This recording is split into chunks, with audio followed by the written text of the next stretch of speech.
अब आगे बढ़ेंगे, बात यूपी की करेंगे। यूपी में सीट बंटवारे को लेकर समाजवादी पार्टी ने अपनी तैयारी शुरू कर दी है। अखिलेश यादव पार्टी के नेताओं के साथ मंथन कर रहे हैं। 3 दिनों तक चलने वाली इस मंथन बैठक में अखिलेश ने पार्टी नेताओं से लिखित सुझाव मांगा है। दरअसल कांग्रेस और सपा के बीच टकराव सिर्फ सीट शेयरिंग को लेकर ही नहीं बल्कि बीएसपी को लेकर भी है। अखिलेश यादव साफ कर चुके हैं कि अगर समाजवादी पार्टी अलायंस पार्टनर है तो बीएसपी को अलायंस से दूर रखना होगा। तो दूसरी तरफ कांग्रेस की कोशिश है कि बीएसपी को भी साथ लाया जाए। ऐसे में कौन किसके साथ रहेगा, कौन अकेला पड़ जाएगा, यह कहना अभी मुश्किल लग रहा है। इस बीच मायावती ने ट्वीट कर समाजवादी पार्टी पर बड़ा हमला बोला और इसे दलित विरोधी पार्टी करार दे दिया। ऐसे में यूपी में क्या समीकरण बनेंगे और कैसे बात बनेगी, ये सब सुलझने से ज्यादा उलझता हुआ दिखाई दे रहा है। समाजवादी पार्टी वर्सेस बीएसपी की लड़ाई तो देखने को मिल रही है। बुआ भतीजे खुलकर एक दूसरे के बारे में बोलते हुए नजर आ रही हैं। मायावती तो एक बार फिर से गेस्ट हाउस कांड का जिक्र कर रही हैं और अपनी सुरक्षा की चिंता जता रही हैं। ये आरोप लगा रही हैं कि उन पर हमला किया जा सकता है। मायावती ने जो ट्वीट आज किए हैं के बाद एक गई, उस ट्वीट में मायावती ये साफ कह रही हैं कि वो पार्टी दफ्तर पर बैठक करने से भी डरती हैं क्योंकि समाजवादी पार्टी उन पर हमला करवा सकती है। यानी ये तो साफ है कि मायावती और समाजवादी पार्टी के बीच में शायद कोई समीकरण नहीं बनेगा। ऐसे में कांग्रेस की कोशिश क्या होगी, ये जरूर देखने वाली बात होगी। ये जो यूपी की दिलचस्प तस्वीरें हैं हर्षवर्धन जी, या दिलचस्प बयान एक दूसरे पर दिए जा रहे हैं, इससे हम क्या समझें, कौन किसके साथ, कौन किसके लिए फायदेमंद? देखिए, इसमें अब कोई संदेह नहीं है कि आज की तारीख में मायावती जी को एक बात बहुत अच्छे से पता है कि वो जहां खड़ी हैं अब उससे नीचे नहीं जा सकती। और खास करके जो विधानसभा के चुनाव हुए उसमें ये उनको बहुत अच्छे से पता चल गया। अभी उनको ये भी समझ में आ रहा है कि 2019 में जब वो साथ में लड़े तो निश्चित तौर पर बहुजन समाज पार्टी के लिए बड़ा लाभ हुआ, 10 सांसद उनके चुनकर आए। लेकिन ओवरऑल कहें तो भारतीय जनता पार्टी को बढ़ती शक्ति को रोकने में बहुत ज्यादा सफलता नहीं मिली। अब इसीलिए एक तरह से कहें कि वो कांग्रेस के ऊपर ये दबाव बना रही हैं कि गठजोड़ का एक जो बड़ा, एक जिसको कहते हैं ना कि लार्जर इंटरेस्ट में ये जो गठजोड़ है तैयार हो और उसमें यूपी को एक यूनिट के तौर पर देखा जाए। अखिलेश यादव क्या चाहते हैं? अखिलेश यादव चाहते हैं कि उत्तर प्रदेश है, इस राज्य में जो कुछ तय करेगी वो समाजवादी पार्टी तय करेगी। हालांकि मेरा ये मानना है कि अखिलेश यादव जो कह रहे हैं उनकी बात में ज्यादा दम है क्योंकि उनके पास सबसे बड़ी ताकत है, उनके पास विपक्षी दल होने के नाते सबसे ज्यादा विधायक हैं, मत प्रतिशत उनके पास बहुत ज्यादा है। ऐसे में जब बहुजन समाज पार्टी की अध्यक्ष मायावती ये सब कहती हैं तो एक तो अपने वोट बैंक को कंसोलिडेट करना चाहती हैं कि उनके पीछे खड़ा रहे क्योंकि उसमें निराशा बहुत है, उसको लगता है कि बहन जी एकदम से बैठ गई हैं। दूसरा, जो संघर्ष समाजवादी पार्टी और बहुजन समाज पार्टी के कार्यकर्ताओं के बीच जमीनी स्तर पर होता है, यानी इसको हम कहते हैं कि ग्राउंड पर कौन लड़ रहा है, तो सबसे ज्यादा उन्हीं के बीच में संघर्ष है। तो अपने उन कार्यकर्ताओं को चार्ज अप करने के लिए, तैयार करने के लिए भी एक कोशिश है। कल को अगर जिसको कहते हैं कि टेबल पर बैठेंगे तो शायद वो थोड़ा सा अपना रुख नरम करेंगे और कहेंगे, जैसे उन्होंने एक बयान दिया भी था कि राजनीति में सबको सबकी जरूरत पड़ती है। और कांशीराम जी तो कहा ही करते थे कि सत्ता का मतलब समझौता, और सत्ता के लिए बसपा का अगर हित बन रहा है तो समझौता करने में कोई बुराई नहीं। तो मायावती जी उसके लिए तैयार रहेंगे, लेकिन आज की तारीख में वो अखिलेश यादव के सामने वो अपने आप को पैरेलल लीडर के तौर पर दिखाना चाह रही हैं। ऐसे में जब वो उस घटना का भी जिक्र कर रही हैं, जिस घटना को लेकर बीजेपी सबसे ज्यादा हमलावर समाजवादी पार्टी पर रहती है, गेस्ट हाउस कांड का भी जिक्र अगर मायावती कर रही हैं राहुल जी, तो इससे वो क्या संदेश देना चाह रही हैं? एक तरफ दलित विरोधी बता रही हैं समाजवादी पार्टी को, दूसरी तरफ अपनी सुरक्षा की चिंता जाहिर कर रही हैं और सुरक्षा की डिमांड कर रही हैं कि उन पर हमला हो सकता है।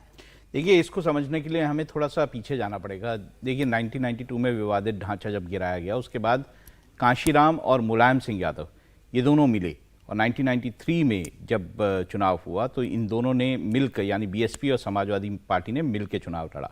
और उस चुनाव में जबकि पूरी लहर थी राम मंदिर की, उस चुनाव में उन्होंने बीजेपी को रोक दिया उत्तर प्रदेश में सत्ता में आने से। तो एक बात यहाँ से साफ होती है कि समाजवादी पार्टी और बीएसपी जब साथ आते हैं तो एक बड़ी ताकत के तौर पर वो सामने आते हैं। पर इसमें एक और बात जो ध्यान देने लायक है कि 1995 में बीएसपी ने जो समाजवादी पार्टी है उसका साथ छोड़ के बीजेपी के साथ चली गई थी। तो यानी ये एक बात बहुत, उसके बाद बीजेपी से भी वो अलग हो गई थी। तो एक जो अखिलेश यादव बात करते हैं कि बीएसपी रिलायबल पार्टनर नहीं है किसी भी अलायंस में, तो ये बात जब बात आती है तो ये बिल्कुल सही बात आती है कि बीएसपी पे विश्वास करना एज ए पार्टनर बहुत अच्छी बात या बहुत ही जिसे कहें कि पार्टियों के लिए बहुत ज़्यादा संभव नहीं हो पाता है। ऐसे में हमने लोकसभा चुनाव पिछले देखे तो लोकसभा चुनावों में जब समाजवादी पार्टी और बीएसपी साथ आए तो उसमें बीएसपी जो बिल्कुल हाशिए पे खड़ी थी वो 10 सीटें लोकसभा चुनाव में जीत गई। ऐसे में ये तो समझ आता है कि जब बीएसपी और समाजवादी पार्टी साथ आते हैं तो एक दूसरे की स्ट्रेंथ बढ़ती है, और कांग्रेस शायद इसी को सामने ला के देख रही है। कांग्रेस, बीएसपी और समाजवादी पार्टी अगर उत्तर प्रदेश में चुनाव लड़ते हैं तो एक बड़ी ताकत के तौर पर वो सामने होंगे। लेकिन अगर ये चुनाव नहीं हो, जैसे कि अभी तक बातें आ रही हैं कि ये आपस में जो है समाजवादी पार्टी और बीएसपी का जिस तरह का झगड़ा दिखाई दे रहा है, अगर ये साथ नहीं आते हैं तो कि मुझे लगता है इस गठबंधन का उत्तर प्रदेश में कोई भी संभावनाएं जो है मैं नहीं देखता। तो क्या कोई बदलाव की संभावना राहुल जी आप महसूस कर पा रहे हैं? जिस तरीके से बयान कांग्रेस के आए, अजय लल्लू का बयान सामने आया कि बीएसपी बहुत जरूरी है, ऐसा तो नहीं कि एंड मोमेंट पर पार्टनर बदले जा सकते हैं? देखिए, पार्टनर बदलने की कोई फायदा नहीं होगा। ये आप ये सोचे कांग्रेस और बीएसपी जाके एक ताकत उत्तर प्रदेश में बन जाएगी तो और वो गड़बड़ हो जाएगा। मुझे लगता है वो एक दूसरे के समाजवादी पार्टी और बीएसपी कांग्रेस के जो गठबंधन होगा आपस में ही वोट काट रहे होंगे तो भी बीजेपी को बहुत ज्यादा फायदा होगा। ये उत्तर प्रदेश में तभी संभावनाएं इस गठबंधन के लिए बनेगी जब ये तीनों पार्टनर्स एक साथ आएंगे, और ऐसे में जितनी जरूरत जो है वो कांग्रेस को इन दलों की है या फिर ऐसे कहें समाजवादी पार्टी को जितनी जरूरत कांग्रेस की है वैसे ही बीएसपी को भी समाजवादी पार्टी की जरूरत उतनी ही है। हम अगर उस तरह से देखेंगे तो बीएसपी की जरूरत ज्यादा है। अगर इन चुनावों में भी बीएसपी कुछ नहीं कर पाती है तो मैं ये कहने से गुरेज नहीं करता हूं कि उनका आधार पूरी तरह से हिल जाएगा, और हो सकता है कि उनकी जो दलित वोट है वो कहीं ना कहीं बीजेपी में बहुत ज्यादा शिफ्ट हो जाए।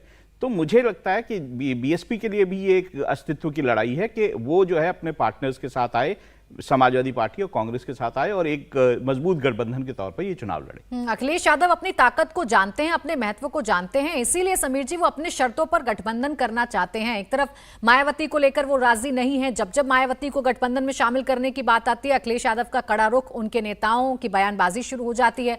दूसरी तरफ वो ये भी कह रहे हैं कि जल्द से जल्द शीट शेयर कर लीजिए, जल्द से जल्द बता दीजिए कि क्या होगा चुनाव लड़ने का फॉर्मूला उत्तर प्रदेश में।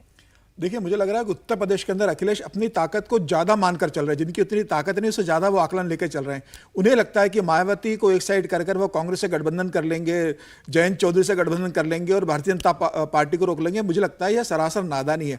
अखिलेश यादव उत्तर प्रदेश में इस बात को जानते हैं कि जिस हिसाब से वहां पर योगी का काम है, प्रधानमंत्री मोदी के लोकप्रियता, प्रधानमंत्री मोदी खुद उत्तर प्रदेश के वाराणसी सांसद है, जिस तरीके से 2019 के चुनाव में सपा और बसपा मिलकर मोदी के रोक नहीं सकी, उसके बाद हुए विधानसभा चुनाव में जिस तरीके से बीजेपी ने वहां जीत हासिल करी है, मुझे लगता है कि अखिलेश यादव को जमीनी सच्चाई समझना चाहिए।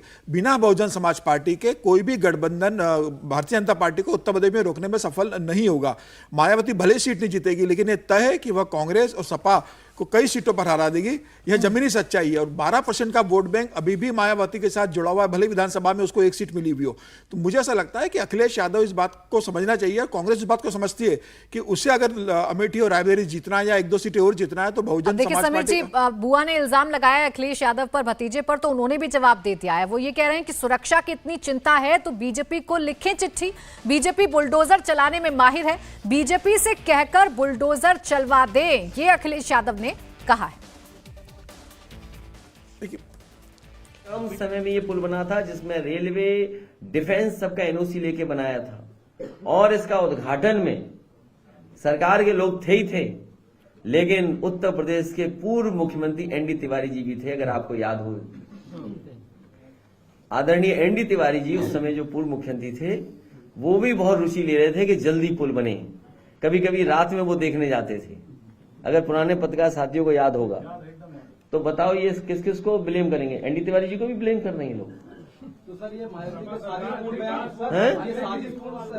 तो तुड़वा दे, सरकार बीजेपी से मिले हुए हैं, तुड़वा दे पुल को। इसने मना किया है, बीजेपी को चिट्ठी लिख देंगे पुल तुड़वा दो।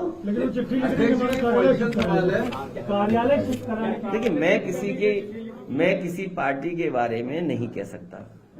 अगर उनको लगता है कि उनके सुरक्षा को खतरा हुआ है तो बाकायदा चिट्ठी लिख दें भारत सरकार को।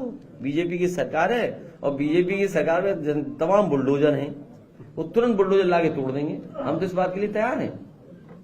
बीजेपी के लोग अगर तोड़ना चाहें बुलडोजर चला करके तोड़ दें, और मायावती जी के कहने से अगर ये बात मान ले तो अच्छी बात है, हमें कोई उससे शिकायत नहीं है। तो अखिलेश यादव कन्विंस करना चाह रहे हैं, समीर जी अपनी बात को कंप्लीट कर लीजिए, कि बीजेपी के साथ बीएसपी मिली हुई है। देखिए, मायावती जो जिस बात का जिक्र करी गेस्ट हाउस कांड का, उस समय की राजनीति और आज की राजनीति में जमीन आसमान का फर्क है। उत्तर प्रदेश के अंदर उस समय गठबंधन का दौर हुआ करता था।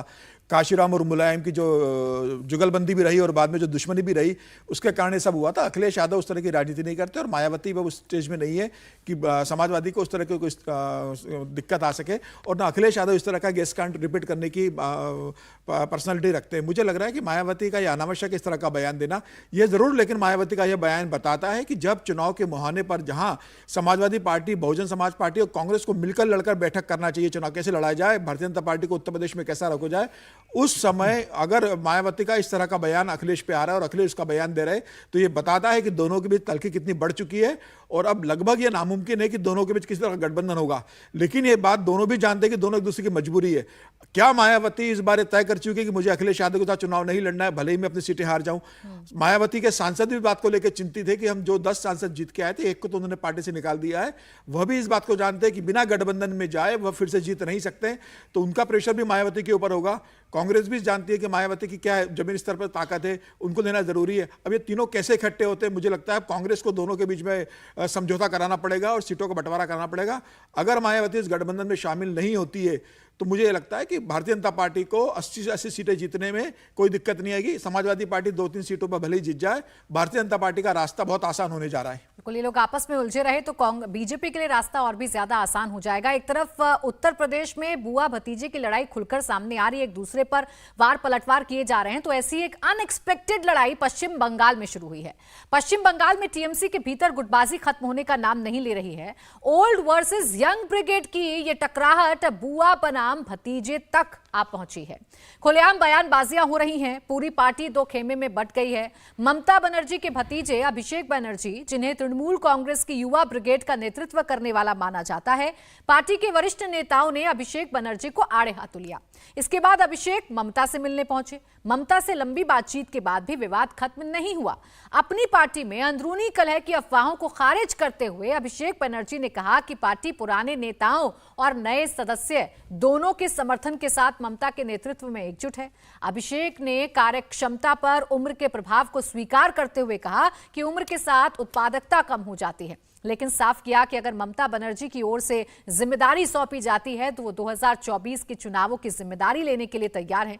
अभिषेक ने डायमंड हार्बर में अपनी बात को फिर दोहराकर कई संकेत दे दिए। अभिषेक ने कहा कि जब हमारी उम्र बढ़ती है तो हमारी काम करने की क्षमता कम हो जाती है।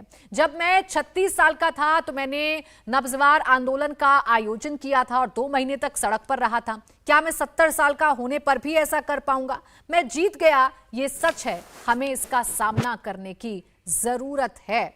तो ये जो खुलकर घर का झगड़ा बाहर सामने आ रहा है, हर्षवर्धन त्रिपाठी जी, ये क्या चीज क्लियर कर रहा है कि अब ये लड़ाई ममता समर्थक वर्सेस अभिषेक समर्थक की होने वाली है?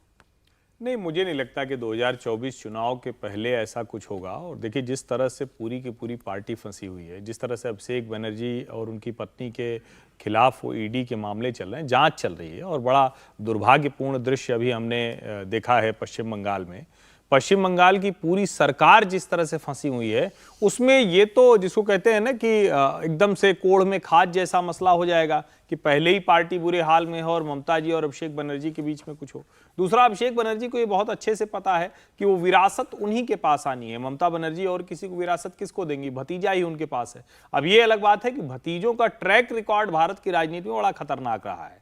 वो देश के लगभग हर राज्य में भतीजों ने बड़ा खेल किया है। अब वो भतीजे, चाहे वो मुंह बोले भतीजे हों, चाहे वो सगे भतीजे हों, खेल तो वो करते हैं, लेकिन यहां उस तरह की स्थिति दिखती नहीं है। ये एक तरह से कहें, जो ममता बनर्जी और अभिषेक बनर्जी के नजदीक के लोग हैं, उनके बीच का संघर्ष मुझे ज्यादा दिखता है। वो लगता है कि वो अपनी सत्ता थोड़ा सा मजबूत करके रखना चाहते हैं, तो कोई अभिषेक के साथ खड़ा है, कोई ममता जी के साथ खड़ा है, लेकिन अभी भी पार्टी के सारे निर्णय अंतिम में तय होते हैं वो ममता बनर्जी के हाथ से तय होते हैं, और अभिषेक बनर्जी को उसे स्वीकार करना पड़ता है। विधानसभा चुनाव के पहले एक बहुत जबरदस्त अफवाह उड़ी थी, लगा कि अभिषेक बनर्जी आउट हो गए। करीब 15 दिनों तक अभिषेक बनर्जी किसी सार्वजनिक कार्यक्रम में नहीं दिखे थे, और उसके बाद फिर से वो आए और ममता बनर्जी ने पूरी पार्टी का जो ऑर्गेनाइजेशनल स्ट्रक्चर था वो चेंज किया।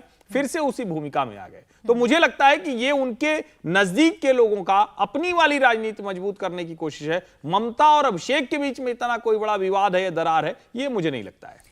अगर सब कुछ दोनों के बीच में ठीक है राहुल जी, तो ऐसी नौबत क्यों आन पड़ रही है अभिषेक बनर्जी को कि उन्हें ये बताना पड़ रहा है कि जो उम्र दराज लोग नहीं कर सकते वो युवा लोग कर सकते हैं। ये जो उम्र का भेद अभिषेक खुलकर बता रहे हैं अपनी ही सीट से, फिर क्यों बता रहे हैं? देखिए, ये मामला शुरू हुआ था कुणाल घोष जो हैं, वो जो कि करीबी हैं अभिषेक बनर्जी के, उन्होंने एक पोस्टर में अभिषेक बनर्जी का फोटो ना होने के का मामला उठाया था। उसमें फिर बाकी जो करीबी हैं ममता बनर्जी के, जैसे जो है सुदीप बंदोपाध्याय या सुब्रता बख्शी, ये सारे लोग कूद पड़े और फिर बयानबाजी हुई। एक बात आपको समझनी पड़ेगी, जो बंगाल की राजनीति है, पश्चिम बंगाल की, अभिषेक बनर्जी जो है वो ममता बनर्जी के बहुत ज़्यादा मतलब करीबी माने, मतलब ये तो बात है ही कि वो उनके रिश्तेदार, लेकिन बहुत ज़्यादा करीबी हैं, वो उन पर बहुत ज़्यादा डिपेंड करती हैं। मतलब किसी व्यक्ति पे अगर आप अपनी जानो माल के लिए डिपेंड करते हैं, अगर इस तरह से बोला जाए तो उस तरह से डिपेंडेंसी है।